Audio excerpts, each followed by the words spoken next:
rumah satu-satunya, ya, punya istri satu, anak tiga, satu laki dua perempuan, ya.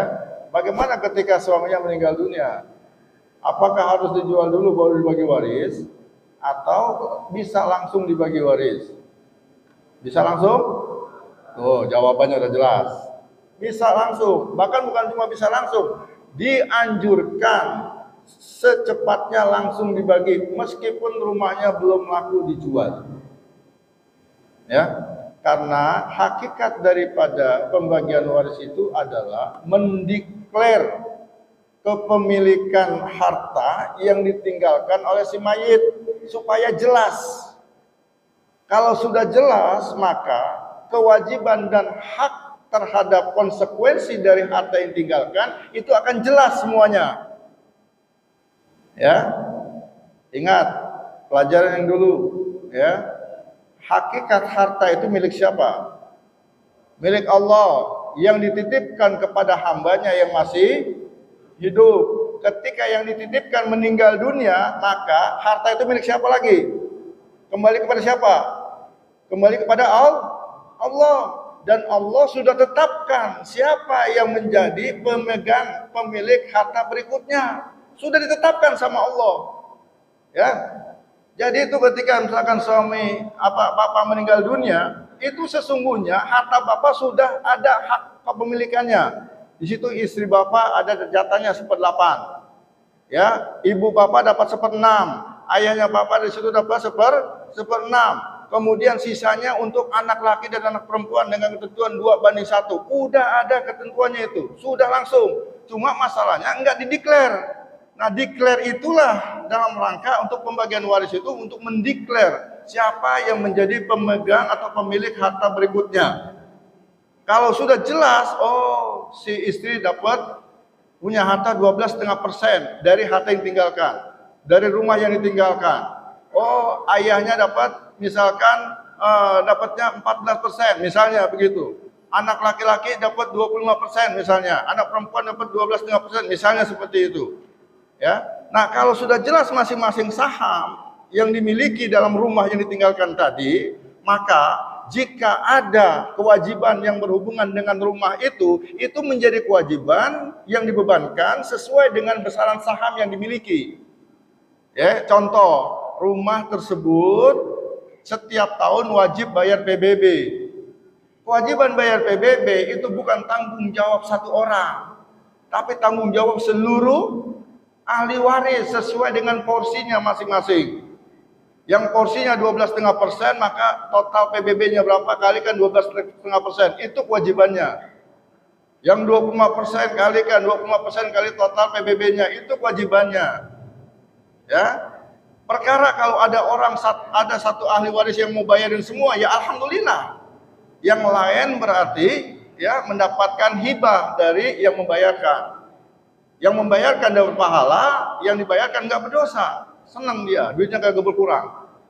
Ya kan? Itu kewajiban. Begitu pula yang berhubungan dengan hak rumah yang ditinggalkan, ternyata memiliki hasil.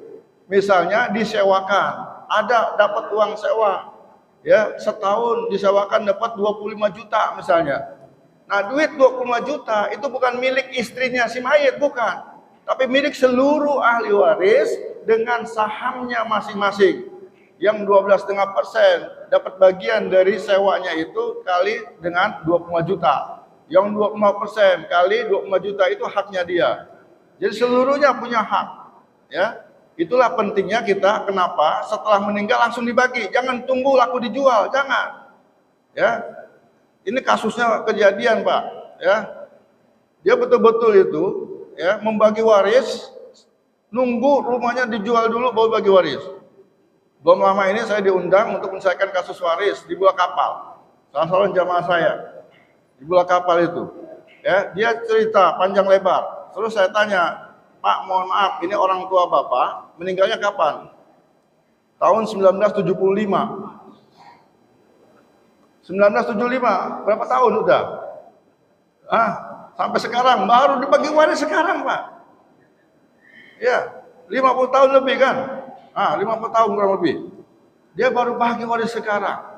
Itu pun dibagi kenapa? Karena rumah yang ditinggalkan oleh si mayat bapaknya tadi itu ya kena proyek becakayu, tol becakayu. Andai kata tidak kena tol becakayu, itu belum dibagi-bagi waris itu. Ya, 50 tahun lebih nggak dibagi waris. Bayangkan. Ini kenapa? Karena tadi ada persepsi mengatakan bagi waris itu kalau sudah laku dijual. Selama tidak dijual maka tidak dibagi waris. Itu keliru. Ya, segera ditetapkan kapan meninggal, pagi meninggal, siang langsung bagi waris. Bisa kagak? Bisa kagak? Bisa. Siapa bilang kagak bisa? Ada, ya. Ada. Kemarin saya baru ngisi kajian di daerah Pondok Gede. Ya, ada salah seorang jamaah ketika saya tanya, siapa di antara jamaah yang membagi waris pagi meninggal siang dibagi? Saya lihat pertama pada bengong-bengong, kagak ada yang nunjuk. Nggak tahu di sebelah saya Ustadz, seorang bapak-bapak yang sudah cukup berumur. Oh, nggak taunya dia Ustadz. Ya sudah benar kalau Ustadz mah. Ya Ustadz, di sebelah saya ini Ustadz. Ya, oh langsung betul dibagi, meninggal pagi siangnya langsung dibagi. Begitu, ya. Jadi memang seharusnya seperti itu, Pak. Supaya jangan lama-lama kita itu ya menahan hak orang lain.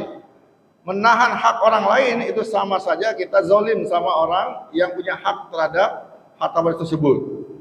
Dan menahan hak orang lain sama saja kita itu berpotensi makan harta haram yang bukan milik kita.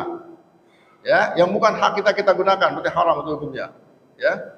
Dan seterusnya ya, saya pikir itu ya yang bisa saya sampaikan pada kesempatan malam hari ini. Mudah-mudahan kita bisa memahami ya dan bisa sekaligus sebagai warning bagi kita untuk berhati-hati dalam pembagian waris ini.